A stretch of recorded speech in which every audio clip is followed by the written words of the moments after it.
समाज में बदलाव लाने के लिए हमें छोटे छोटे बदलाव करने की आवश्यकता है। वो बदलाव अगर घर से ही शुरू हो जाए तो उससे बेहतर कुछ हो ही नहीं सकता। सबसे पहले स्वयं को बदलिए और उसके बाद निकल पड़िए समाज को बदलने के लिए, क्योंकि समाज सबसे पहले ये देखता है कि जो बातें आप कर रहे हैं क्या उसको आप अमल में भी ला रहे हैं। आज मैं आपको एक ऐसे व्यक्तित्व से मिलवाऊंगी जिन्होंने बहुत बचपन से ही सबसे पहले खुद को बदला और उसके बाद निकल पड़ी एक मुहिम में इस समाज को बदलने के लिए। आज मेरे साथ हैं डॉक्टर अर्चना प्रिया आर्या जी, संस्कृत डिपार्टमेंट की हेड भी हैं और साथ में वो प्रोफेसर भी हैं और मेरठ से हैं। मैं आपको ये बताना चाहूँगी कि ये एक जागृति कर रही हैं, जन जागृति, और उस मिशन में ये बचपन से ही लगी हुई हैं। तो चलिए इनसे बहुत सारे सवाल आज पूछ लेते हैं। आपका बहुत बहुत स्वागत है। नमस्ते। धन्यवाद।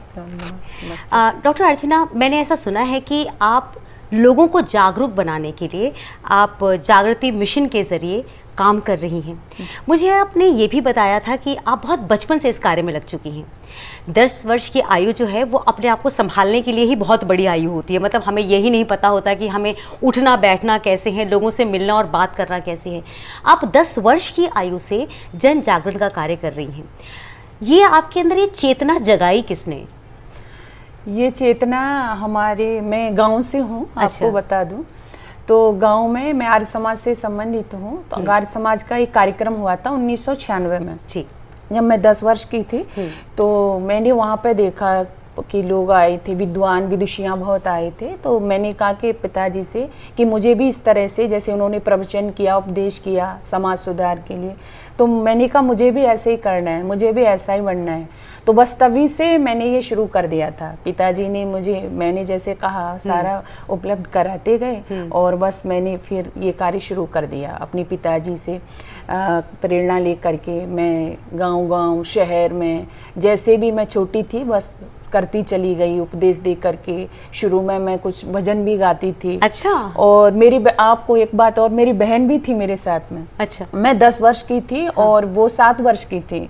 तो शुरू में हम दोनों ही मिलके और इस तरह से समाज सुधार का कार्य किया करते थे। अच्छा, एक बात बताइए, 10 वर्ष के बच्चे को तो खुद के सुधार की बहुत ज़्यादा आवश्यकता होती है। तो आपने जब ये बाहर समाज सुधार के लिए आपने कार्य करना शुरू किया तो लोग आपकी बात से कन्विंस हो जाते थे या ये कहते होंगे अरे बेटा पहले तुम पढ़ लिख तो लो उसके बाद इस कार्य में आगे बढ़ना? नहीं, बिल्कुल हो जाते थे। और मुझे भी ये सारी चीज़ें एक तरफ से कहूँ तो मुझे पारिवारिक रूप में मिला, विरासत रूप जिसको कहते हैं। मेरा पारिवारिक वातावरण इस तरह का रहा। मेरे दादा दादी जो थे, जैसे हैदराबाद निजाम के खिलाफ जो आंदोलन हुआ, अच्छा, हिंदी रक्षा आंदोलन, गौ रक्षा आंदोलन, तो इस सब में उन्होंने भाग लिया था। तो और आर्य समाजी पहले से ही थे। मेरा परिवार, मैं चौथी पीढ़ी हूँ। अच्छा। तो तब से मुझे एक वातावरण वो सारा मिला पीछे का। फिर मैं उसमें आई, जैसे आपने कहा कि 10 वर्ष की उम्र में लोग कहते थे, तो नहीं, ऐसा कुछ नहीं था। बल्कि सब लोग यही कहते थे कि देखो इतनी छोटी है और ये सब इतना अच्छा बताती हैं, कहती हैं, इतना अच्छा भजन सुनाती हैं। जैसे कन्या भ्रूण हत्या और दहेज सिस्टम, दहेज प्रथा जो थी, मद्यपान, इस पर मैं बोलती थी, लोगों को जागरूक करती थी। तो लोग पसंद करते थे और कुछ सोचते भी थे, मतलब कहते थे कि इतनी छोटी बच्ची ये कह रही है तो हमें कुछ समझना चाहिए।